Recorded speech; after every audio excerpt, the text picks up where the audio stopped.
L'accompagnement à la scolarité, comment elle s'est créée chez nous en milieu rural? Tout simplement à l'initiative des parents qui le soir après la classe récupéraient leurs enfants, se regroupaient et allaient chez les uns chez les autres faire leurs devoirs, aider les enfants à faire les devoirs. Aussi en garderie, ce qu'on appelle maintenant l'accueil périscolaire. Dans les garderies, il y avait aussi des enfants qui faisaient leurs devoirs et l'animatrice n'avait pas forcément le temps de s'occuper, et puis même le temps, et peut-être qu'elle ne pouvait pas non plus. Donc c'est venu aux oreilles de nos élus qui se sont dit il faudrait peut-être qu'on essaie de trouver un moyen de mettre en forme cette action-là, essayer de voir si on ne peut pas la contractualiser. Voilà. Donc, on s'est concerté et on a décidé en 2004 de s'orienter vers la CAF et le Conseil général pour contractualiser donc, cette action. Donc la communauté de communes a embauché une personne à mi-temps pour s'occuper de cette action-là, que sur un secteur, sur celui de Préchac, Pompéjac, Uzeste, Lucmaux, vous voyez, c'est très étendu, avec une aide éducatrice d'une école et une équipe de bénévoles, c'est-à-dire des mamans au foyer, ensuite de bouche à oreille, des retraités sont venus accompagner ces gens-là. Et bon, on avait quand même une trentaine de bénévoles qui sont arrivés au fur et à mesure. Ensuite, on a créé un autre accompagnement à la scolarité parce qu'on a vu que ça fonctionnait très bien sur le sud. Donc maintenant, nous pouvons travailler sur tout le territoire. Nous avons mis en place de l'aide aux devoirs, mais aussi des activités d'éveil. Et vraiment, nous sommes vraiment orientés sur les activités d'éveil parce qu'il nous a semblé et on s'est rendu compte qu'il était très important de mettre cette action en place d'activité d'éveil avec les enfants parce qu'on s'est rendu compte que quand ils avaient du mal à faire leurs devoirs, ces mêmes enfants pouvaient très bien exceller une activité culturelle, sportive. Là, ils commençaient à se dévoiler au théâtre, par exemple. Un enfant qui était timide arrivait à... Merci. Arrivait quand même à se mettre en valeur. Et du coup, il prenait confiance en lui. Et on a remarqué, et même les enseignants ont remarqué qu'il y avait des progrès dans sa scolarité. Voilà. Donc, on a continué dans ce sens-là. Ça veut dire qu'on met en place des activités d'éveil un soir par semaine à la place de l'aide aux devoirs pour les enfants qui sont inscrits. Nous avons aussi des accueils périscolaires, nous avons un relais assistant maternelle, nous avons un multi-accueil, nous avons des centres de loisirs, des actions vers les jeunes aussi, et donc on met des projets en commun. Par exemple, l'année dernière, c'était sur le jardin, le développement durable dans mon jardin. Donc, toutes les structures se sont mobilisées pour mettre en place des choses très très simples, qui perdurent d'ailleurs. Le jardin, on continue à faire un jardin dans pas mal de structures.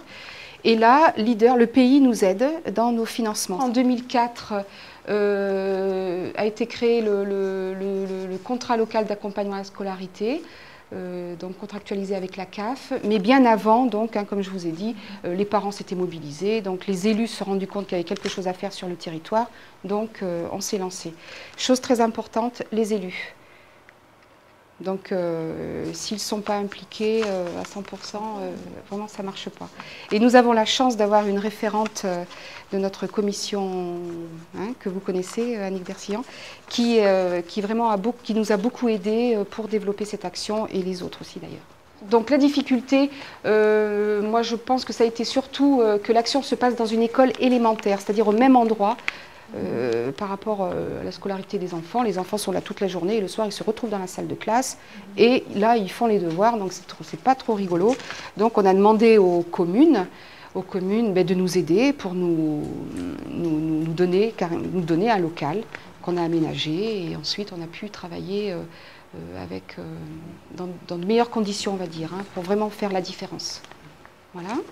Dire qu'on peut participer au conseil d'école, on peut déclencher des réunions, c'est ce que Christophe fait avec les enseignants, ils sont partie prenante, donc pas tous, mais bon, on y arrive petit à petit. Donc les activités éducatives, très très importantes pour nous, donc c'est ce que je disais tout à l'heure. Pourquoi? Pour valoriser les enfants. et des choses vraiment très, très, très simples qui lui permettent de prendre confiance en lui et du coup de réussir. Alors pas forcément à l'école, hein, parce qu'il va réussir telle ou telle chose et du coup les parents vont être étonnés parce qu'ils ne pensaient pas du tout qu'ils pouvaient faire une activité culturelle, faire du théâtre. Hein. L'enfant est introverti, là il fait du théâtre, alors ils découvrent leur enfant et du coup les relations enfant-parent sont plus les mêmes, enfin sont toujours les mêmes mais il y a un autre regard. Un petit sourire, ils sont fiers de leur enfant et les enfants le voient et du coup il y a une complicité qui joue, je pense, qui est très très importante. Nous avons réalisé 2 spectacles de théâtre.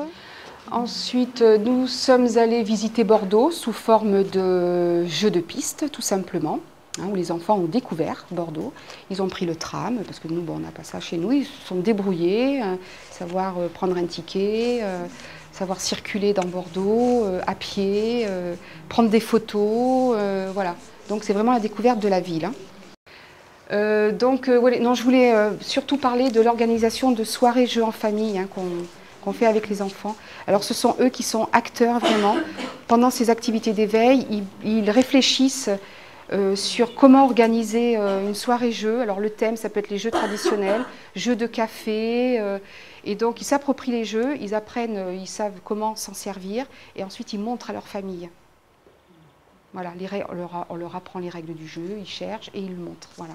Les bénévoles se sont constitués en association, je ne sais pas si je vous l'ai dit, qui s'appelle Soutien d'enfance, tout simplement parce qu'ils venaient à un rythme régulier, tous les soirs de la semaine. C'était à peu près les mêmes personnes. Donc légalement, on a été obligés, voilà, on leur a dit, ça serait bien que vous mettiez en association, comme ça vous intervenez quand vous voulez, parce qu'on aurait été obligé de les financer. C'est plus du bénévolat après. Oui, voilà, ça c'est avec les élus. C'est notre président qui nous a conseillé de faire ça. Hein. Donc maintenant que nous couvrons tout le territoire, eh bien, écoutez, on arrive enfin, les professionnels arrivent à travailler un peu plus comment dire, en amont et à réfléchir sur les problèmes qu'on peut rencontrer et comment y remédier.